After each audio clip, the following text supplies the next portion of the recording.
मेरे दिल की मलिका। डॉक्टरी करते करते कभी भूल जाता हूँ कि कोई है जो इस डॉक्टर को नहीं, इस इंसान से भी मिलना चाहता है। कल बाजार से गुजरते हुए गहना पसंद आ गया। तुम जैसा खूबसूरत तो नहीं, पर तुम पहनोगी तो जरूर अच्छा दिखेगा। तुम्हारा बूढ़ा आदमी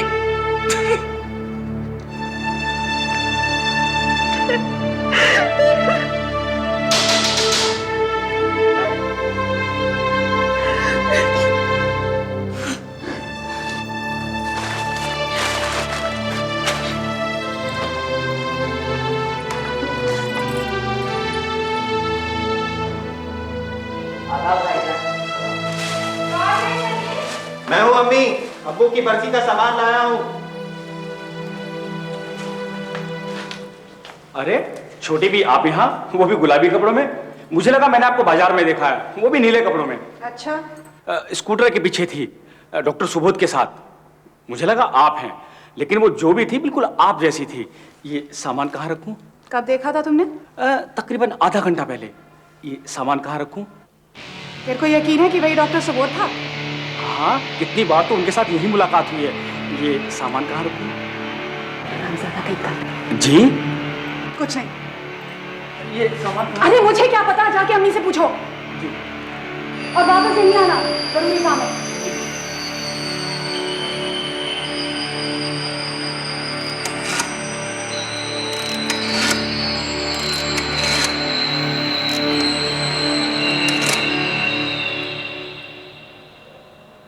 हेलो, हम अनीस बोल रहे हैं। हाँ, पहचान लिया। बहुत नाराज हो? इतने दिनों से कोई खबर नहीं। मैं बिजी हूँ, बोलो क्या काम है? हम क्या तुम्हें सिर्फ काम से मिलते हैं या फोन करते हैं? तुम्हें ये तो कहा था कि तुम मुझसे नफरत करती हो। आज दोपहर को वो लड़की कौन थी तुम्हारे साथ स्कूटर पर? तुमसे मतलब? हमसे कोई मतलब नहीं। अनीस, मुझे राउंड पे जाना है। साफ साफ क्यों नहीं कह देते? अगर बात नहीं करनी, मिलना नहीं है तो साफ साफ कह दो। हम तुम्हारी चिट्ठियों का क्या करें और तुम्हारे तोहफों का? वापस ले जाओ, हमें नहीं चाहिए कुछ भी। बस एक बार घर आ जाओ, फिर चाहे कभी मत आना। अगर तुम्हारी चिट्ठियां हमारे पास रहे तो हम तुम्हें भूल कैसे पाएंगे? ठीक है, ड्यूटी के बाद मुझे कुछ काम है, मैं रात को आता हूँ।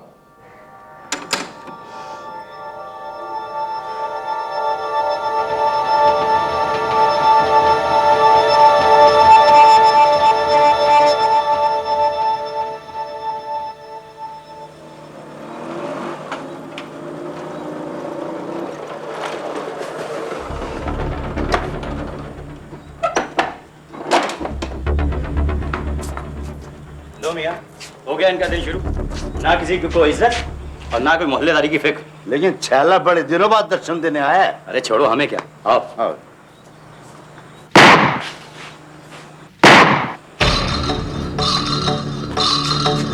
अरे ये क्या हो रहा है? साथ साथ दिखाई नहीं दे रहा। एक आदमी जमीन पर पड़ा है और अनीस भी।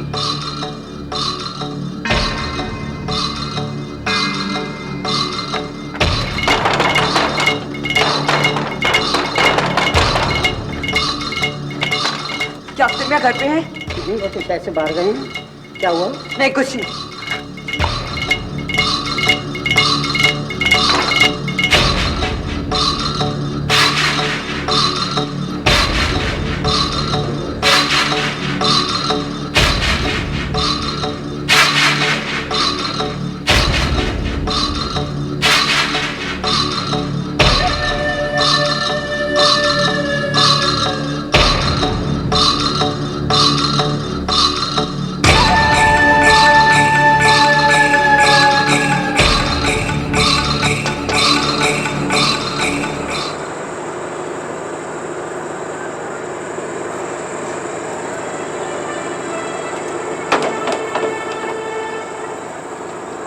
आप मिसेस सुबोधकांत हैं? जी, कहिए। आप घर पर अकेली हैं? जी हाँ, अकेली हूँ। बात क्या है? आप अपने कुछ रिश्तेदारों को बुलवा लीजिए। क्यों? मुझे अफसोस है कि डॉक्टर सुबोधकांत एक दुर्घटना में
हमारे पास सर्च वारंट है, हमें आपके घर की तलाशी लेनी है। क्यों?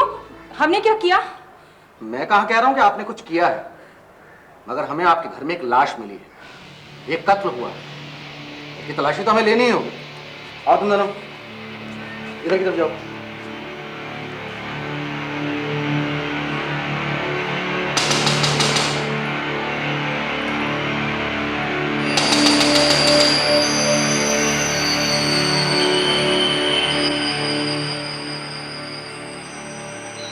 आप ही शायद अनीस है? जी। हमें आपके कमरे की तलाशी लेनी है। मगर आप देखिए, आप हमें जितना कॉपरेट करेंगे आपके लिए उतना ही अच्छा है। हट यहां से।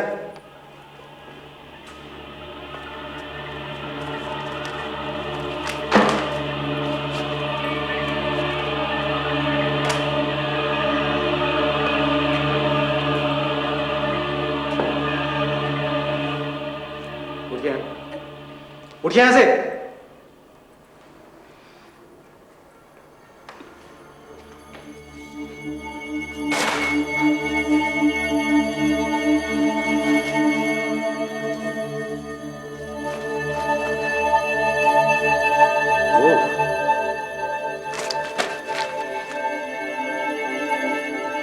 डॉक्टर सुबोध को मैं जानता था, लेकिन आपके इन लेटर्स को देख के लगता है कि आप तो बहुत अच्छी तरह से जानती थी। ले जा रहा हूं इनको मैं।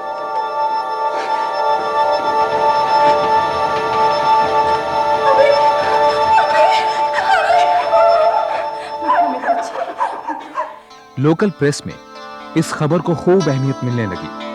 अनीस कातिल है नहीं, इस बारे में अलग अलग अखबारों में रोज अलग अलग कहानियां छपने लगी। ज्यादातर प्रेस को अनीस के साथ सहानुभूति हुई, उन्होंने उसे सुबोध का कातिल नहीं माना। लेकिन कुछ अखबारों ने सुबोध की पत्नी कामिनी के साथ अफसोस जताया। आप कभी मिली हैं अनीस से? एक बार, लेकिन फोन पर आवाज खूब सुनी है। बहुत फोन किया करती थी। बेटर, मेरा भी लिहाज नहीं करती थी। इस हादसे से एक दिन पहले भी फोन किया था? जी हाँ, और बहुत बदतमीजी से बात की थी। डॉक्टर सुबोध हैं क्या? जी नहीं। आप कौन? क्या आप आज दोपहर को उनके साथ बाजार में स्कूटर पर थी? आप बोल कौन रही हैं? ये हमारे सवाल का जवाब नहीं है। क्या आप उनके साथ थी? आपसे मतलब? आप हमें बताएंगी या नहीं? पहले आप अपना नाम बताएंगी और जरा तमीज से बात करेंगी।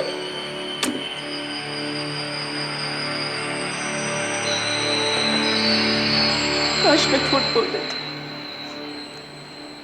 काश मैं कह देती कि मैं ही थी। उसे मुझसे जलन नहीं थी, सुबोध की बाकी सहेलियों से थी।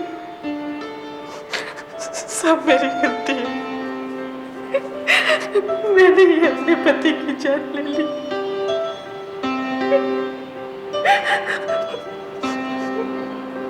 मैं जलन से मरी जा रही थी, क्या करती? मैं भी तो इंसान हूँ। सुबोध, तुमने मुझसे शादी क्यों की? मुझे कौन सहारा देगा?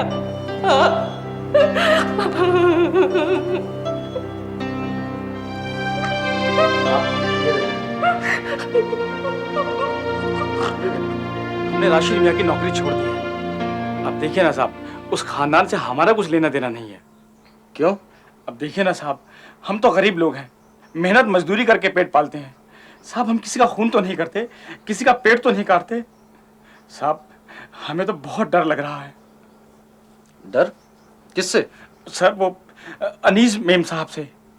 अब देखिए ना साहब, हमने उन्हें ये क्या बता दिया कि हमने डॉक्टर सुबोध के पीछे किसी को स्कूटर में बैठे देखा है बाजार में साहब। वो तो हमारे पीछे ही पड़ गई।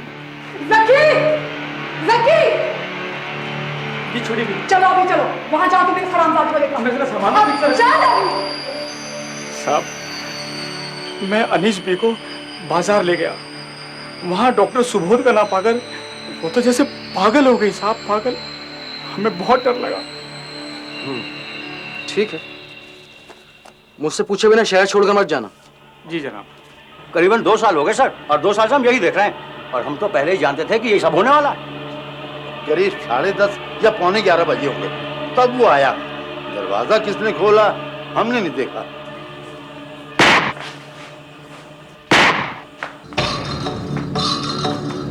जैसे ही सलीम साइकिल लेकर दौड़ा, हम दोनों दरवाजे के पास जाकर खड़े हो गए। या अल्लाह, ये क्या किया तूने?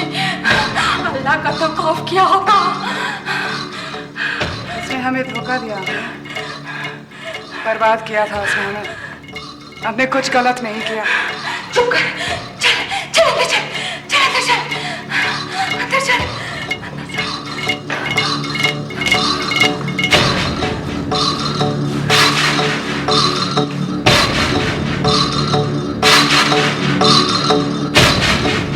अदालत में भी यही बयान दोगे? हाँ हाँ बिल्कुल, ऐसी चुड़ैलों को तो सरेआम फांसी लगनी चाहिए। नवाबी खानदान से ताल्लुक रखने की वजह से पुलिस अनीस को बिना किसी ठोस सबूत के गिरफ्तार नहीं करना चाहती थी, लेकिन इन सब गवाहियों के बाद इंस्पेक्टर जयंत वोहरा ने अनीस को गिरफ्तार करने का फैसला किया। वो तो सॉरी थी, हम भी सॉरी थे, हमें कुछ नहीं पता। न जाने कौन सा मन उस वक्त आ गया था हम पर। इंस्पेक्टर साहब, मेरा बड़ा लड़का दिल्ली में है, सरकारी नौकर। इंस्पेक्टर साहब, मैं आपके आगे हाथ जोड़ती हूँ, मेरी बच्ची ने कुछ नहीं किया। वो तो बच्ची है, वो किसी का कत्ल कैसे कर सकती है? वो बेकसूर है इंस्पेक्टर साहब, वो बेकसूर है। देखिए प्लीज, आप हमें हमारा काम करने दीजिए। कहाँ है अनीस? बीमार है। अम्मी, खुदा के वास्ते छोड़ दीजिए मेरी बच्ची को। आप हिम्मत रखिए, ये लोग हमारा कुछ नहीं बिगाड़ सकते हैं, कुछ नहीं साबित कर सकते। अम्मी, हमने कुछ गलत किया ही नहीं है। बस आप दिल्ली में राशिद भाई को फोन लगवाइए। आप चलिए हमारे साथ। हम बेकसूर हैं। लेकिन सारे सबूत तो आपकी तरफ ही इशारा करते हैं। हमने कहा ना, हम उस वक्त सो रहे थे, हमने कुछ नहीं किया। अच्छा, फिर कौन कर सकता है ये सब कुछ आपके घर आकर? हमें क्या मालूम, हम नींद में थे जब गोली चली, हमने कुछ नहीं देखा। हम सिर्फ अंदाजा लगा सकते हैं कि क्या हुआ होगा। तो बताइए। किसी ने भी किया होगा, शायद अख्तर ने ही गोली चलाई। वो सुबोध से बहुत चलता था, अक्सर हमें मिलने से मना करता था। वो काफी अच्छी कहानी है, लगता है फिल्में बहुत देखती हैं।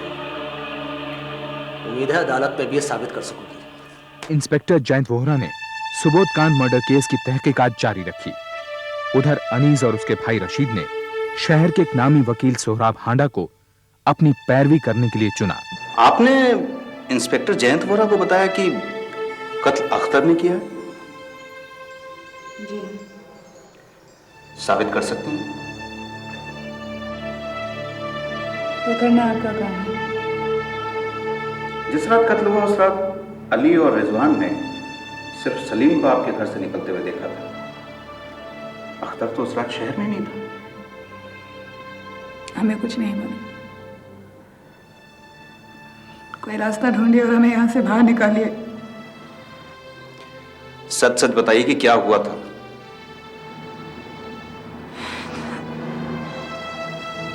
हम सिर्फ उसे धमकाना चाहते थे। उसके खत लौटाने के बहाने हमने उसे घर बुलाया। जल्दी से कहो जो कुछ भी कहना है, बहुत देर हो चुकी है। सुबोध, आराम से बोलो, अम्मी और सलीम सो रहे हैं। तुम चाहो तो फिर रख सकती हो।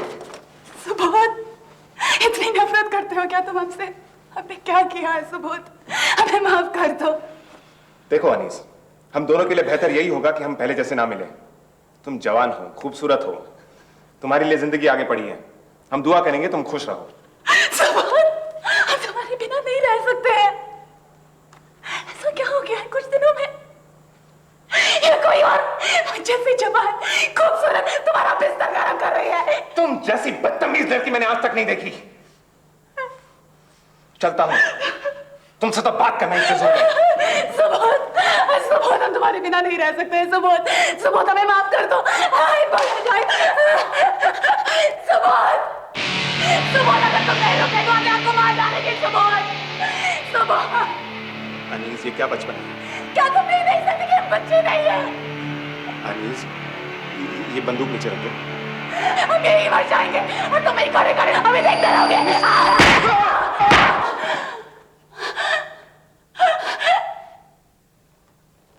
बंदूक कहां से मिली थी? हमेशा हॉल में लटके रहते हैं, हमें नहीं मालूम था कि वो भरे हुए हैं। धक्कम धक्की में गोली चल गई। 2 गोलियां? जी हाँ। सच कह रही हैं आप? तो फिर इंस्पेक्टर जैनपोरा ने अपनी छानबीन पूरी की और अनीस का केस भोपाल के सेशंस कोर्ट में पहुंचा। सरकार की तरफ से पब्लिक प्रोसिक्यूटर थे अमन प्रताप सिंह। अदालत की बहस काफी दिन चली। अली और रिजवान की गवाही अदालत में अहम साबित हुई। हम आपको वही बता रहे हैं साहब जो हमने देखा। कत्ल की जगह से तकरीबन हम 50 मीटर दूरी पर होंगे जब ये धमाका हुआ और हम घर की तरफ दौड़े। हम जा ही रहे थे कि एक धमाका और हुआ। उस वक्त हम करीब 25 मीटर दूरी पर होंगे। जब हम घर पहुंचे तो हमने देखा एक कमरे में काफी रोशनी है। हमने खिड़की की तरफ जाकर देखा जब, तो पता चला कि अनीस बीवी वहां खड़ी है और उनके हाथ में बंदूक है। उन्होंने हमें बिल्कुल नहीं देखा, जबकि हम पास ही खड़े थे, यही को 10 मीटर की दूरी पर। हमने साफ साफ सुना कि अनीस बी ने डॉक्टर सुबोध को बुरी बुरी गालियां दी और अपनी अम्मी से कहा हमने कोई गलती नहीं की। योर ऑनर, इस बात में कोई बहस नहीं कि मुजरिम अनीस और डॉक्टर सुबोध में नाजायज संबंध थे और कत्ल की रात मुजरिम अनीस ने डॉक्टर सुबोध को अपने घर बुलाकर बेरहमी से कत्ल कर दिया। ये बात अभी साबित नहीं हुई है योर ऑनर। अली और रिजवान की बातों से कुछ भी साफ नहीं होता है।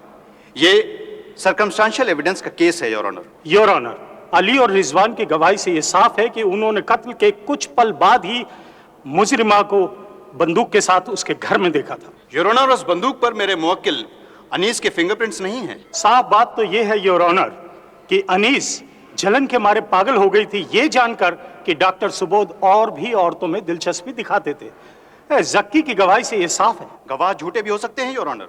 उनको मारना मेरे मुवक्किल का मकसद नहीं था, वो महज एक एक्सीडेंट था। सारी दलीलें सुनने के बाद यह अदालत अनीस अहमद बशीर को दोषी मानती है, लिहाजा उसे आईपीसी की दफा 302 के तहत ताउम्र जेल में रहने का हुक्म देती है। अनीस ने इस फैसले के खिलाफ पहले हाई कोर्ट और फिर सुप्रीम कोर्ट में अपील की, लेकिन दोनों ही अदालतों ने सेशंस कोर्ट के फैसले को सही माना। अनीस ने 4 साल जेल में बिताए और उसके बाद उसे प्रेसिडेंशियल पार्डन मिल गया। अनीस का भाई रशीद उस समय प्रेसिडेंशियल सेक्रेटरीट में अफसर था। अनीस के रिहा होने के बाद उसका परिवार अपना पुश्तैनी मकान बेचकर भोपाल से कहीं और चला गया। कामिनी अब खंडित मानसिकता या स्किज़ोफ्रेनिया से पीड़ित है। उसने दोबारा शादी नहीं की और भोपाल में अकेली रहती है। उसकी माली हालत भी ठीक नहीं है। अनीस अब दिल्ली में अपने भाई रशीद के साथ रहती है। उसने शादी नहीं की और वो दिल की मरीज है।